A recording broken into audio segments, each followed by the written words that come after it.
আচ্ছা, 1947-এর যে ভারত ভাগ, এই ভাগটা কি সত্যি এড়ানো যেত? দেখো, অনেকে বলে হ্যাঁ যেত। যেমন মহাত্মা গান্ধী চাইতেন অখণ্ড ভারত, কিন্তু রাজনীতি অন্য পথে হাঁটল। মোহাম্মদ আলী জিন্নাহ আলাদা রাষ্ট্র চাইছিলেন, আর ইন্ডিয়ান ন্যাশনাল কংগ্রেস এবং অল ইন্ডিয়া মুসলিম লীগ দুই পক্ষের বিশ্বাস ভেঙে পড়েছিল।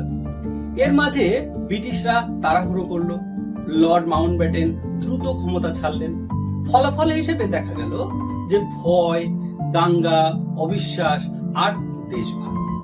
তাই সত্যিটা হলো এড়ানো সম্ভব ছিল, কিন্তু তখনকার রাজনীতি সেটা হতে দেয়নি।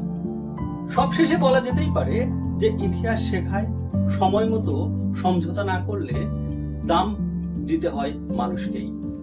ভিডিওটি ভালো লাগলে লাইক করবেন এবং সাবস্ক্রাইব করতে একদম ভুলবেন না। এরকম ভিডিও আমাদের চ্যানেলে প্রতিনিয়ত আসতেই থাকবে। Thank you.